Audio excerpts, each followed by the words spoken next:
Welcome to Easy Indian Recipes 1K. இன்னைக்கு நம்ம ஒரு ட்ரெடிஷனல் ரெசிபி தான் பண்ண போறோம். இந்த பிரண்டையை வச்சு பண்ண போறோம். அதாவது இதுல ரெண்டு ரெசிபி பண்ண போறோம். ஒன்னு வந்து பிரண்டை தொகையல், இன்னொன்னு வந்து பிரண்டை பொடி. இந்த தொகையல் வந்து 2 நாள் இல்ல 3 நாள் ரெஃப்ரிஜரேட் பண்ணா 3 டேஸ் வரைக்கும் இருக்க முடியும். பட் இந்த பிரண்டை பொடி அப்படின்னா வந்து கிட்டத்தட்ட 1 மந்த் வரைக்கும் அதோட ஷெல்ஃப் லைஃப் கிடைக்கும் நமக்கு.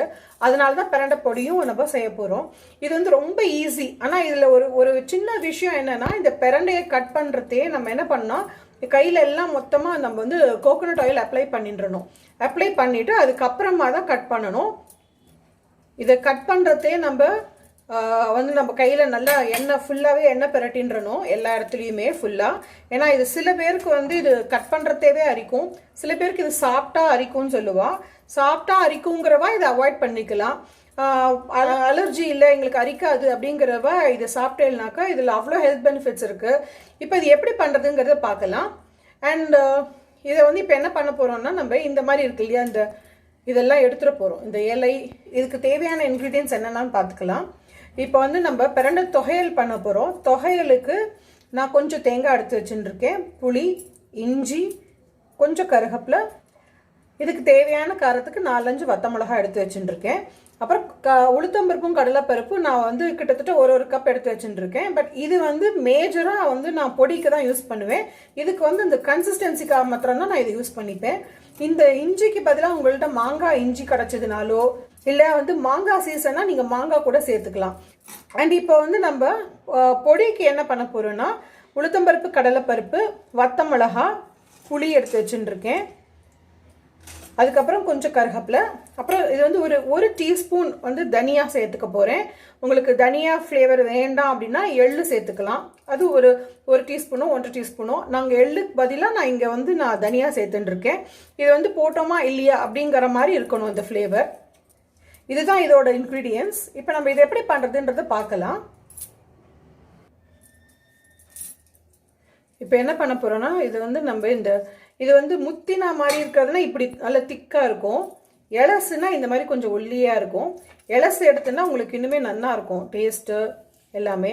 இப்போ இந்த கார்னர்ஸ் இருக்கு இல்லையா, இதுலேருந்து இதை வந்து உரிச்சு எடுத்துடணும். இந்த மாதிரி உரிச்சு எடுத்துடணும். அது வந்து நம்ம எல்லாத்துக்குமே அதே மாதிரி உரிச்சு எடுத்துட்டு, சிலதுக்கு அதுவே நம்ம தொட்ட உடனே அதே தன்னை போல வெளியில் வந்துடும் அப்படியே இந்த மாதிரி. இப்போ இதை இந்த மாதிரி சின்ன சின்ன பீசஸாக கட் பண்ணிக்கலாம். இது வந்து சஃபிஷியண்ட்டாக இருக்கும். இது நான் ஜஸ்ட் இப்போ ஃப்ரெஷ்ஷாக பறித்து எடுத்துன்னு வந்தது தான் இது. இப்போ நான் வந்து இதில் 1 டேபிள் ஸ்பூன் ஆயில் போட்டிருக்கேன். இதில் வந்து நான் தொகையல் பண்ண போகிறேன். இப்போ ஃபஸ்ட்டு அதுக்கு இந்த உளுத்தம்பருப்பு, கடலைப்பருப்பை நம்ம வறுத்து எடுத்துக்கலாம். இது நல்லா செவக்க வறுக்கணும். இது வறுப்பட ஆரம்பிக்கிறதவே நம்ம என்ன பண்ண போறோம்னா, புளியை சேர்த்துன்றணும்.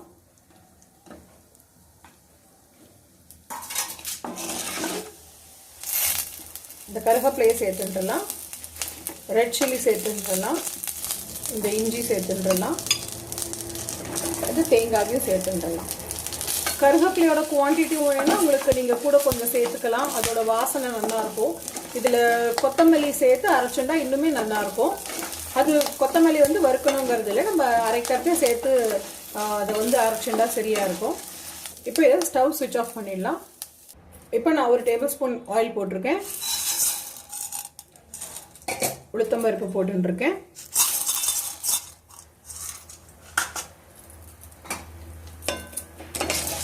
கடலைப்பருப்பு போட்டிருக்கேன். இப்போ இதில் நம்ம புளி சேர்த்துன்றலாம்.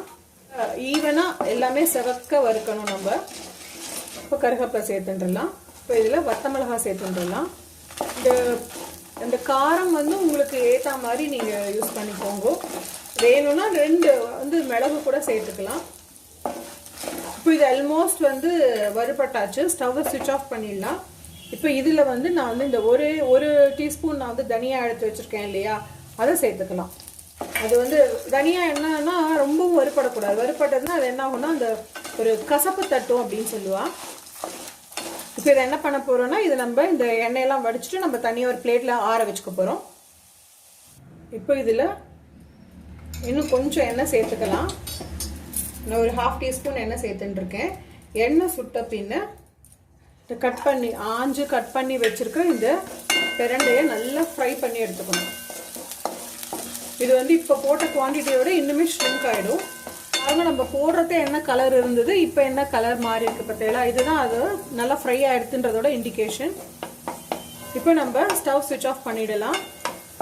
நான் தொகையல் வந்து ரெடி பண்ணிவிட்டு பொடியும் பொடிச்சிட்டு வந்து காமிக்கிறேன். இப்போ இது நல்லா ஆறிடுத்து. இப்போ இதெல்லாம் நம்ம அரைச்சிக்கலாம். கொத்தமல்லி அதையும் சேர்த்துக்கலாம். இதுக்கு தேவையான உப்பு சேர்த்துட்டுலாம். அப்புறம் பெருங்காயம். இப்போ பார்த்தேன்னா நம்மளோட பிரண்டை தொகையல் ரெடி.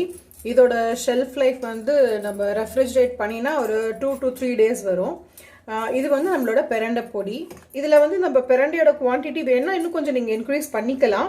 இப்போது நம்ம பிரண்டையோட தொகையல் அண்ட் பிரண்டை பொடி எப்படி பண்ணுறதுங்கிறத பார்த்துட்டோம். எவ்வளோ ஈஸியாக பண்ணிட்டோம் பார்த்தீங்களா. இந்த மாதிரி ஈஸி அண்ட் இன்ட்ரெஸ்டிங் ரெசிபீஸ் நம்ம சேனலில் நிறைய இருக்குது.